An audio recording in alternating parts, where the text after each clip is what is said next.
Este manga me hizo ver el valor de una vida sin propósito, muchas veces corrigiéndome junto al protagonista.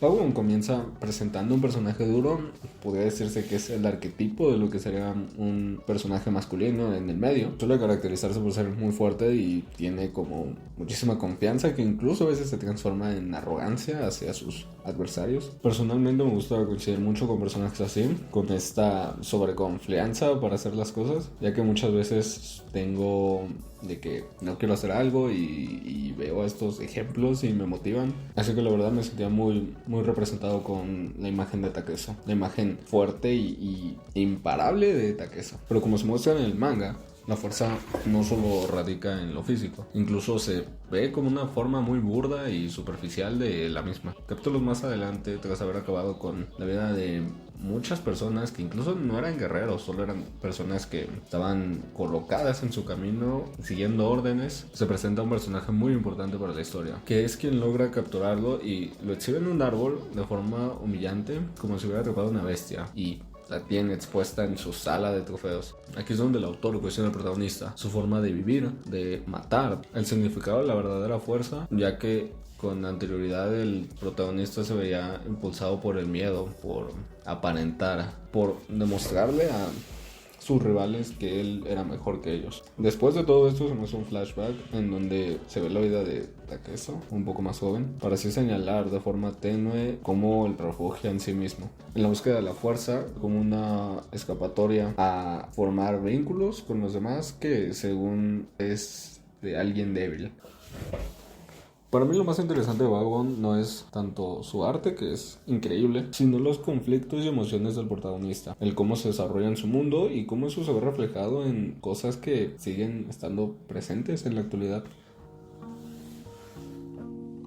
Pienso que es más común en Latinoamérica, pero supongo que has visto hombres siendo hombres. Valores como el no llorar, aparentar ser fuerte o responder de forma violenta hacia ciertos impulsos que muchas veces son insignificantes es lo que, bueno, parte de las cosas que envuelven a ser hombre. Esto principalmente lo veo como una actitud colectivamente incuestionada en creer en estos principios como un tabú, y la verdad es que yo también comparto este tipo de cosas en menor o mayor medida, y estoy seguro de que se hablará de estas cosas que siento, sería catalogado de alguna forma, pero ahí está, no lo hago, sigo esos mismos patrones. Por eso me parece importante hablar de esta obra que aborda esos temas centrándose en principio en el valor de la verdadera fuerza, utilizando la amabilidad como un reflejo de ella. A partir de aquí se vendrán spoilers un poco más fuertes sobre lo que para mí marca el rumbo de la obra. Si te interesó, quizá lo mejor sería que lo leyeras.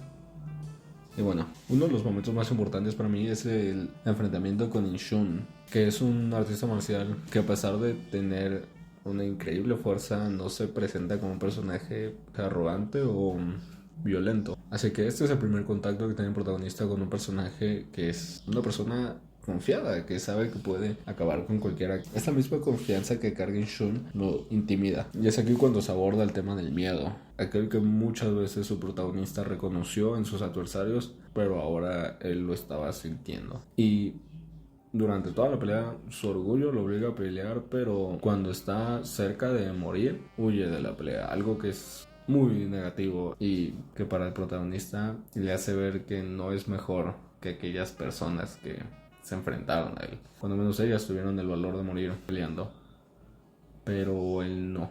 Y para alguien que veía su crecimiento personal conforme a cuántas personas se enfrentaba, es algo que lo destruye emocionalmente.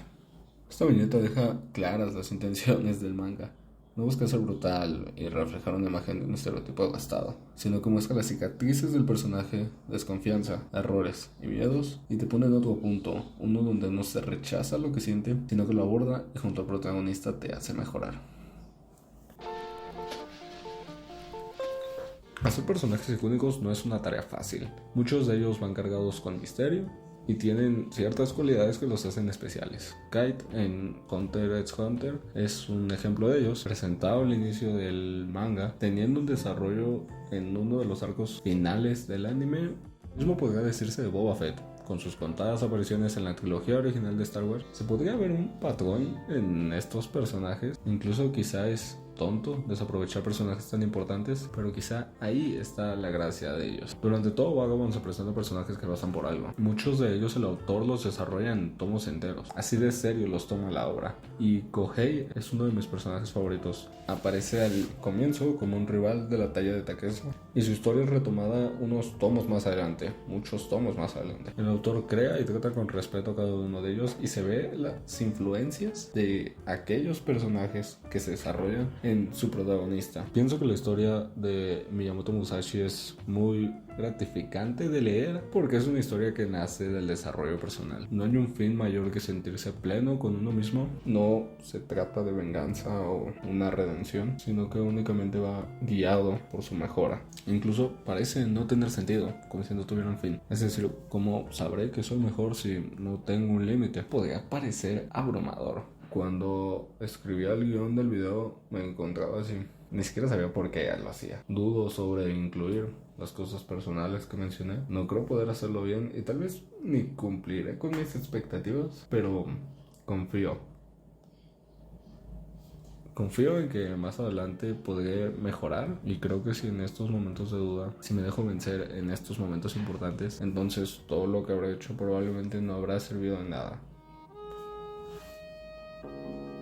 Considero que no hablé mucho de Vagabond como se merece. Muchas veces veo videos en donde me empapo de spoilers, y es justo eso lo que me motiva a consumir la obra. La verdad es que le tengo mucho cariño a Vagabond, porque creo que fue como hace un año que comencé a leerlo, inspirado por muchas influencias como son Dayo, Kanye y Roberto, fue que quise hacer el video de esta forma. Ese es otro formato que la verdad me siento muy orgulloso de presentar, y fue un reto enorme escribir todo esto. No había dado una explicación y no sé si alguien la quisiera, pero me sentí muy estancado. Como al comienzo de hacer videos sentía mucha hambre al estarlos escribiendo, y cuando sentí que había perfeccionado el formato no veía razón para seguir en ellos, pues eran videos tristes, pero supongo que tuve que haber pasado por ese camino, y ahora que me expongo a nuevos formatos pude sentir la verdad una emoción que sentía cuando escribía los primeros videos, y me sentí vivo, igual que en el viejo 2021.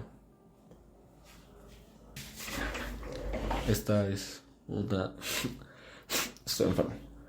Esta es una referencia a Man I Is y Perfect de Logic, en las que menciona sus influencias. Es su espacio para hablar de lo que le gusta, y soy don referencias.